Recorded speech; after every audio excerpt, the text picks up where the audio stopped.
படித்தேன் நான். அந்த ஜென்துறவி கதையில் ஒரு பெரிய மகான்,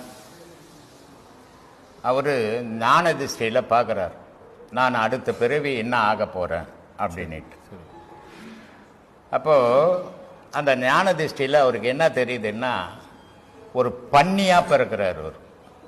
அப்பா, அந்த பன்னி எப்படியாப்பட்ட இடத்துல பிறக்குதுன்னா, பெரிய சாக்கடையில் பிறண்டு கிடக்கிற மாதிரி இவருடைய பிறவி எடுக்கிறார். தெரியுது.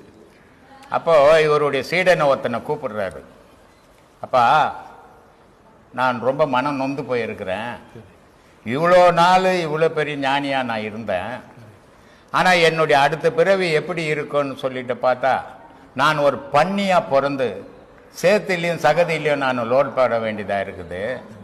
அதனால நீ என்ன பண்ணுற, என்னுடைய வருத்தத்தை போக்கணும், என்னுடைய பிறவியை தவிர்க்கணும்னா நீ எனக்கு ஒரு உதவி செய்யணும்னு சீடங்கிட்ட கேட்குறாரு. சரி. அப்போ சீடன் சொல்கிறார், சரி குருவே, நீங்கள் என்ன சொல்கிறீங்களோ அதை செய்கிறேன் அப்படின்றார்.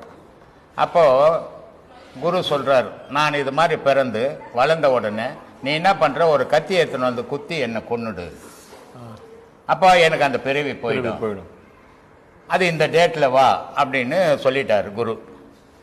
உடனே அந்த தேதி வந்தது, சீடன் போகிறான், அது அட்ரஸை கேட்டுக்கின்னு போகிறான்.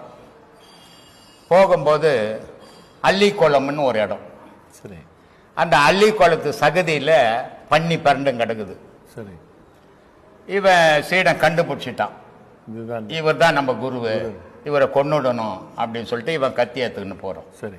கத்தி ஏற்றுக்கின்னு போன உடனே அந்த குருவாகப்பட்டவருக்கு தெரிஞ்சு போச்சு, சீடன் கத்தி ஏற்றுன்னு வரான் நம்மளை கொல்றதுக்கு அப்படின்ட்டு. அந்த குரு பன்னியாக இருக்கிற குரு சொல்கிறாரு, சீடனே என்னை கொல்லாத அப்படின்றாரு. அப்போ சீடன் சொல்கிறான், இல்லை சாமி, இந்த பிறவி உங்களுக்கு வேணாம், என்னை கொல்ல சொல்லி நீங்கள் ஆணை இட்டுக்கிறீங்க, குருவனுடைய ஆணையை நான் நிறைவேற்றணுமே, அதுக்காக தான் நான் வந்திருக்கிறேன் அப்படின்னு சீடன் சொல்கிறான்.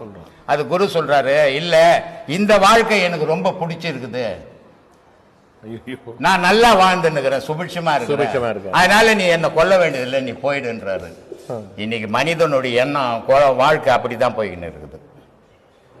அவன் வாழுற வாழ்க்கை அவனுக்கு நான் நல்லா வாழறேங்க, நான் நல்லா வாழறேங்க நினைச்சேன்னு சகதியில பறந்து கிடக்கிறான். அடுத்தது யோசிக்கிற, இதை யாராவது சொன்னாலும் கேட்க மாட்டேன்றான்.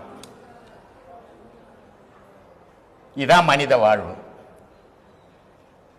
தெரிஞ்சுதான் செஞ்சுட்டு இருக்காங்க எல்லாரும். எது தெரியாம எப்படிப்பா செய்ய முடியும்? இந்த தெரிஞ்சு நான் தெரியலங்க, நான் தெரியாம செய்யிட்டேங்கன்னு நிறைய பேர் சொல்றான். தெரியாம ஒரு செயலை செய்ய முடியும். நீ கண் இல்லையா, காது இல்லையா, வாய் இல்லையா, மூக்கு இல்லையா, எப்படிடா தெரியாம ஒரு செயலை செய்ய முடியும்?